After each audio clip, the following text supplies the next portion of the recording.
So welcome to all of you M maths 12 पे आप सभी का बहुत बहुत स्वागत है। Proof of Dirichlet test for of improper integral first kind. हमने इम्प्रॉपर इंटीग्रल पे बहुत प्रॉब्लम किए हैं, बट अब इसके प्रूफ पे हम बात करते हैं कि एक्चुअल में इसका प्रूफ हम कैसे करेंगे, एक्चुअल में ये ट्रू है कि नहीं, कैसे इसको चेकआउट करेंगे कि proof that this Dirichlet test. तो आइए देखते हैं इसके बेसिक फंडामेंटल पर।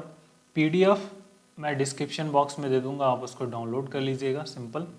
तो आपका इससे नोट्स भी बन जाएगा। एक क्वेश्चन में क्या है, स्टेटमेंट में बात करते हैं। 5x be bounded and monotonic in a to infinite and limit x tending to infinite 5x equal to 0 also let a to t fx dx is bounded then a to infinite fx 5x ds is convergent। ठीक है, ये चीज़ें हैं।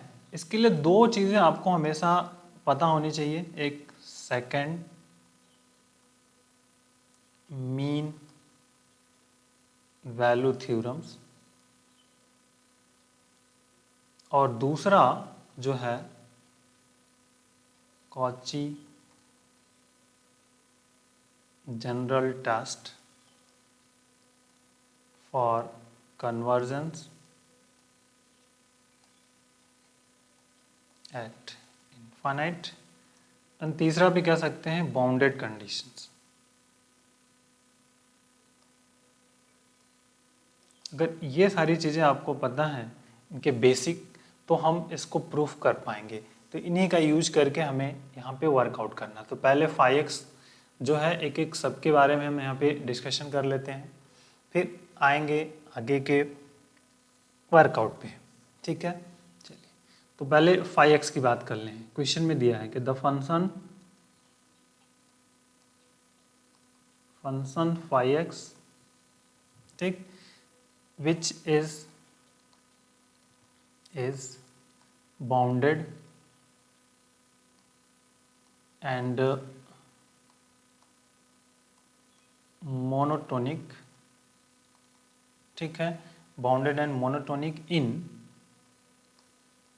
a to infinite, ये दिया हुआ है already questions में। ठीक है, एंड इंटीग्रेबल हो जाएगा a to t, ठीक, for all t is greater और इक्वल टू a, ये तो हो जाएगा। बट अब सेकेंड मीन वैल्यू थ्योरम्स क्या है हमारे पास, हम पहले देखेंगे। तो यहाँ पे हम करेंगे apply second mean value theorem. ठीक, सेकेंड मीन वैल्यू थ्योरम्स को अप्लाई करना है। तो एक्चुअल में सेकेंड मीन वैल्यू थ्योरम होता क्या है, इस पर हमें अप्लाई करना है। a less than t1 less than equal to alpha, ठीक है, and less than equal to t2, ऐसी कंडीशंस बनती है। तो हमारा जो सेकेंड मीन वैल्यू थ्योरम्स क्या बनता है उसको देखना है। इस t1 to t2 fx 5x dx is equal to, ठीक, यहाँ पे आएगा 5 ऑफ t1, ठीक, t1 टू अल्फा, ये जो है, और यहाँ पे आ जाएगा fx dx plus 5 of t2 alpha to t2 fx dx, ये बन जाएगा हमारा सेकेंड मीन वैल्यू थ्योरम। ठीक, अब आगे की बात करना है। सेकेंड वैल्यू थ्योरम्स हो गया। अब कॉची जनरल टेस्ट हमारा क्या होगा, जो हमारा टारगेट होगा, जो एम है, वो क्या है। तो by using Cauchy general test, ठीक, for convergence,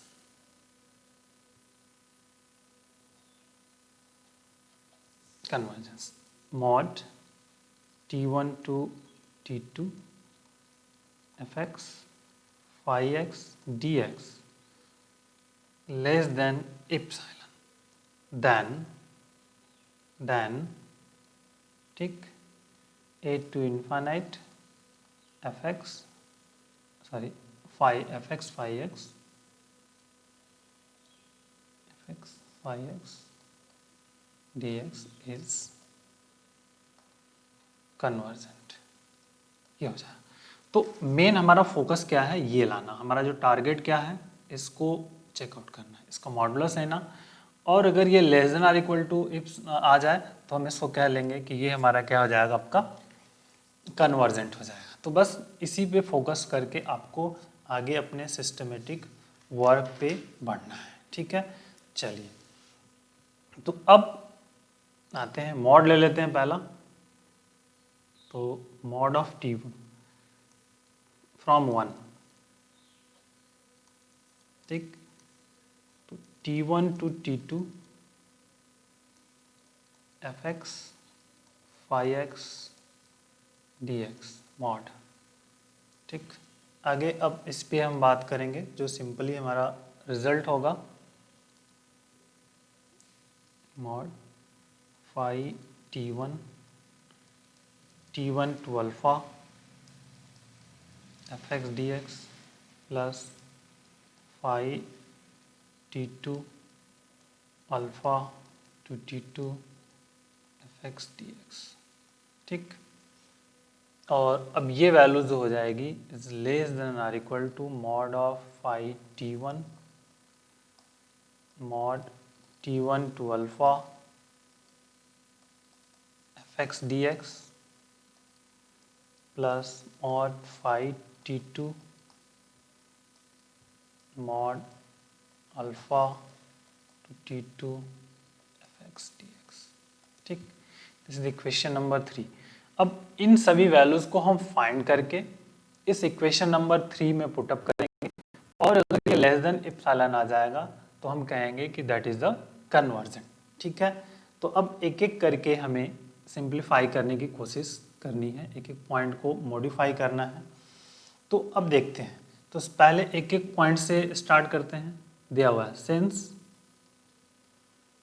A to infinite given है,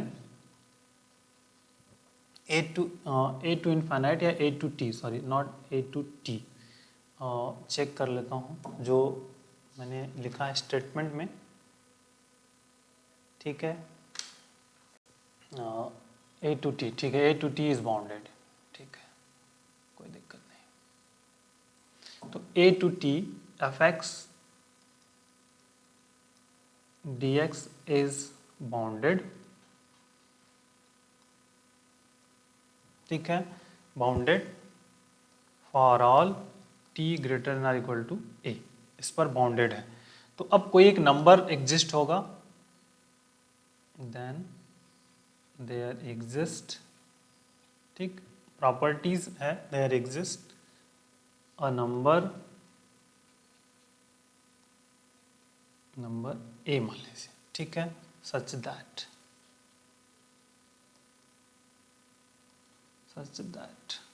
तो mod A to T F X D X जो हो जाएगा, ये क्या होगा, किसी एक पर्टिकुलर क्वांटिटीज के इक्वल होगा, less than or equal to A, and this is T greater than or equal to A, ठीक, ये मिल जाएगा आपका। तो ए टू टी, अब देखिए, अगर इसी में हम इंक्लूड कर लें अब एक नया क्वांटिटी, देखते हैं, A to T F X D X है, इसको मैं इस तरह से लिख रहा हूँ, A to alpha F X D X plus alpha to T F X D X, ठीक है, ये लिख सकते हैं हम ना। या T1 की बात, हमें जो फाइंड करना है उस पर बात फोकस करना है, तो इसको मैं हटा दूँ अलबत्त के, हमारा ये तो मिल गया ना। हमें अब जो पोर्शन है ये देखना है, ये वाला जो पोर्शन है हमारे पास, ये T1 टू अल्फ़ा वाले को फोकस करना है, ठीक है। तो आइए इसको देखते हैं, पहले इसकी वैल्यूज़ को निकालते हैं।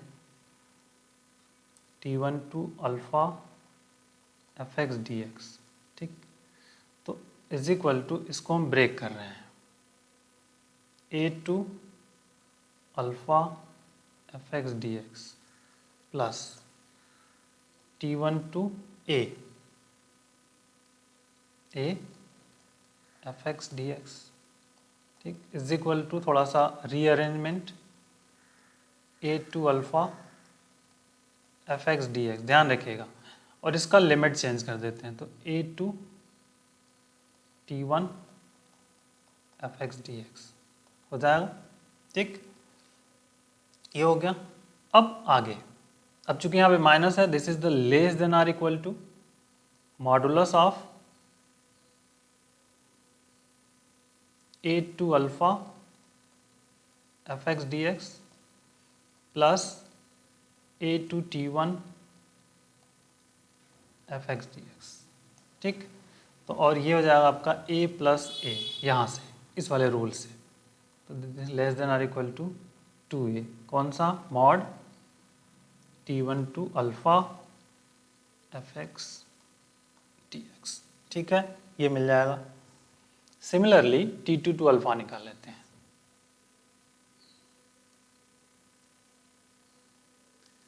हो जाएगा अल्फा टू t2, ठीक है, alpha to t2 F X D X is equal to 2a, जैसे ऊपर हमने इसका एडजस्टमेंट ब्रेक करके किया है, इसी तरह इसको निकाल लेंगे तो ये निकल जाएगा,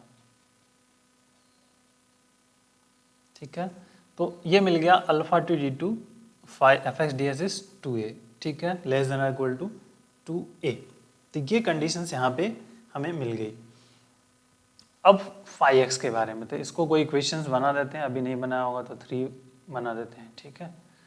अब आते हैं, देखिए, तो जो हमने थोड़ा सा ये देखते चलें तो आपको सारी चीज़ें आपको समझ में आएंगी। देखिए, जो हमने ये माना था, तो इस वाले पोर्शन पे हमने काम कर लिया, ये जो वैल्यूज़ हैं ये हमने फाइंड कर ली, अब सिर्फ इस वाले पोर्शन पे वर्कआउट करना है, इस वाले पोर्शन पे, ठीक है। तो आइए इस वाले पोर्शन पे हम वर्क करते हैं, तो 3 बना हुआ है, तो दिस इज द 4, ठीक। अब लेट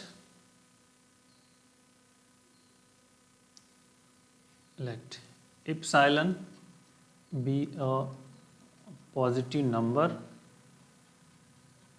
ये बहुत स्मॉल क्वांटिटी होती है, ध्यान रखिएगा, since 5x tending to 0 as x tending to infinite, there exists a number k, ठीक है, such that बाउंडेड भी है, ये ध्यान रखिएगा, टेंडिंग टू 0 है एंड बाउंडेड है ऑलरेडी, तो जो 5x होगा हम less than epsilon upon 4a consider कर लेते हैं for all x greater than equal to k, simple सी बात है। तो जो t1 एंड t2 जो है और 2 नंबर्स हैं, इन्हीं के बिटवीन्स हैं, तो जो 5t1 हमारा पास क्या हो जाएगा, less than साइलन 4a, and 5t2 क्या हो जाएगा, इक्वल टू 4 हो जाएगा, तो ये मिल गया। बस अब 5t1 और 5t2 मॉड निकल गया, बस अब इसी का यूज करके हमें कर लेना है, this is t1 and t2 ले greater than equal to k, this is property है कन्वर्जेंस की, बाउंडेड की, 5x tending to 0 and bounded भी यहाँ पे लिख लीजिए, बाउंडेड। तो बस अब इसका यूज हमें कहाँ पे करना है, ये ध्यान रखना है आपको। जो इक्वेशन हमने बनाया था, कौन सा, ये वाला इक्वेशन नंबर 3, इसका यूज करके हमें वर्कआउट करना है, तो using 3 putting all this value equation number 3, तो from 3 mod t1 to t2 fx 5x dx less than or equal to, यहाँ पे हमारे पास है 5t1 mod alpha t1 to alpha fx dx plus ये मॉड 5t2 मॉड है mod alpha T2 fx dx। तब ये वैल्यूज़ यहाँ पे पुटअप कर देनी है। तो 5T1 जो हमें मिला हुआ है, 5T1 हमने यहाँ पे ε/4a लिखा है, ये वैल्यू हमारी 2a है plus ε/4a into 2a। Simplify करिए, ε/2 plus ε/2 so less than epsilon. This T1 to T2 fx 5x dx mod. ठीक है, तो इट मीन्स अब ये क्या हो गया कि a to infinite fx 5x dx is conversion. ठीक, कैसा यूज किया? बाई कॉची जनरल टेस्ट जो हमारे पास है उसी का यूज करके हम इसको कर ले रहे हैं। तो एक बहुत ही इम्पॉर्टेंट सा रिजल्ट जिसका हमने यू कर लिया, प्रूफ कर लिया। सो इस तरह से हमने कॉची ये इन सभी टर्म्स का प्रूफ कर लिया। एक बेसिक फंडामेंटल प्रॉपर्टी यूज करके हमने कॉची जनरल टेस्ट प्रिंसिपल को प्रूफ किया। So take care, thank you.